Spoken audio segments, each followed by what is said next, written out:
In Hollywood macht derzeit eine sehr interessante Urheberrechtsklage die Runde.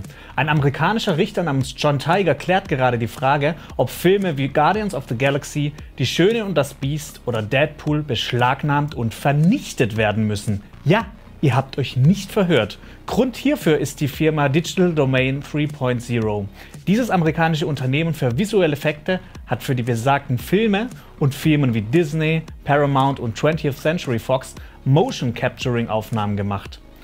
Diese Firma soll aber ohne Erlaubnis einer anderen Firma namens Reardon deren Software benutzt haben. Das heißt, die Motion Capturing Firma hat im Prinzip gestohlene Software benutzt. Reardon hatte zuvor in einem komplizierten Rechtsstreit die Eigentümerschaft über die Software gegenüber Digital Domain erlangt.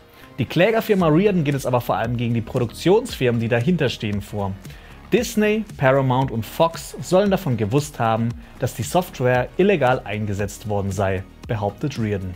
Wir glauben natürlich nicht, dass die besagten Filme vernichtet werden müssen, aber die Klage wurde zugelassen, also weiß man natürlich nie, was passieren kann. Und damit herzlich willkommen zu einer neuen Folge Cinema News hier auf Cinema Strikes Back. Alper ist gerade im Urlaub und deshalb sitze ich heute hier. Es gibt neues Futter für alle Star Trek-Fans da draußen. Die Drehbuchautoren und Produzenten Akiva Goldsman und Alex Kurtzman haben einen 5-Jahres-Vertrag mit dem US-Sender CBS unterschrieben.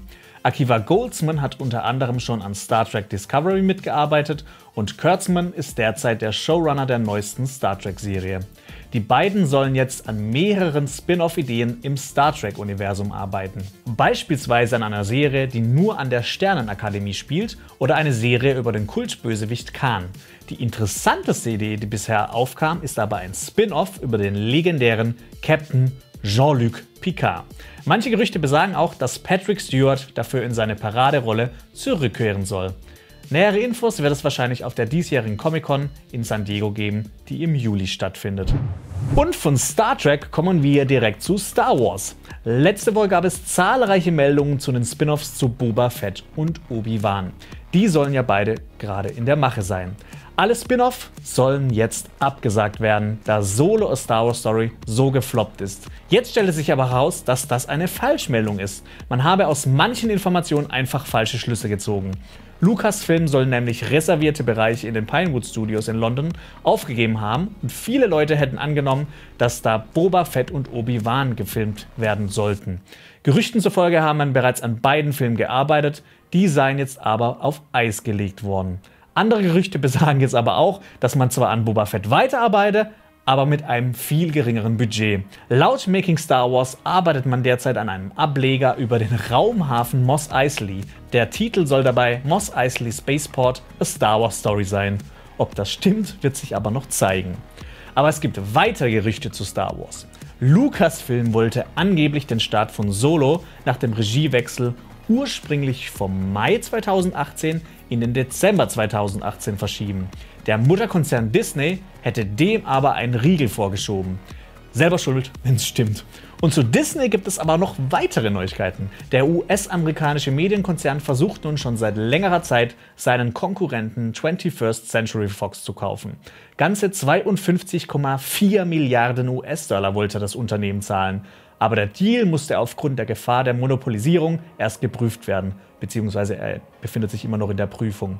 Ein anderes Medienunternehmen, nämlich Comcast, stieg jetzt ebenfalls in den Bieterkrieg mit ein und will ganze 65 Milliarden US-Dollar bieten. Zu Comcast gehören unter anderem NBC Universal und die Universal Studios. Disney legt jetzt aber nach und bietet jetzt unglaubliche 71,3 Milliarden US-Dollar. Es bleibt weiterhin spannend, ob der Deal irgendwann zustande kommt. Natürlich starten diese Woche auch wieder ein paar Filme in den deutschen Kinos, auch wenn es recht wenige sind, weil gerade die Fußball-WM läuft. Das Böse 2 bzw. Phantasm 2 kommt nach fast 30 Jahren wieder in die Kinos. In dem Horror- bzw. Fantasy-Film geht es vor allem um die dunklen Machenschaften des Tall Man. Außerdem startet das Drama Love, Simon unter anderem mit Jennifer Garner. In dem amerikanischen Drama geht es um den jugendlichen Simon, der ein großes Geheimnis hat. Er ist homosexuell und will sich endlich bei seinen Freunden outen. Doch ganz so einfach ist die Sache leider nicht. Zu guter Letzt startet auch der Action-Thriller Renegades Mission of Honor.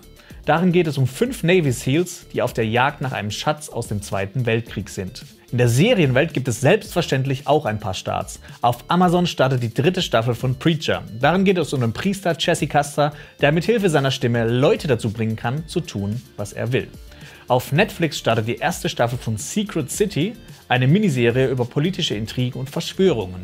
Auf Netflix kommt aber auch die 1. Staffel von Kiss Me First, eine Cyber-Thriller-Serie, in der eine 17-Jährige von einem Online-Game süchtig wird, eine neue Freundin findet, die dann aber plötzlich verschwindet. Plötzlich verschwinden werden wir natürlich nicht, aber nur, wenn ihr uns abonniert und die Glocke aktiviert. Schaut euch auch gerne unser Special von Samstag an. Da haben wir uns den Comic Marvel vs. DC Comics bzw. DC Comics vs. Marvel vorgenommen und geschaut, welcher der 2 Verlage denn besser ist. Ansonsten hoffe ich, dass wir uns bald wiedersehen, hier auf Cinema Strikes Back mit mir, dem Jonas.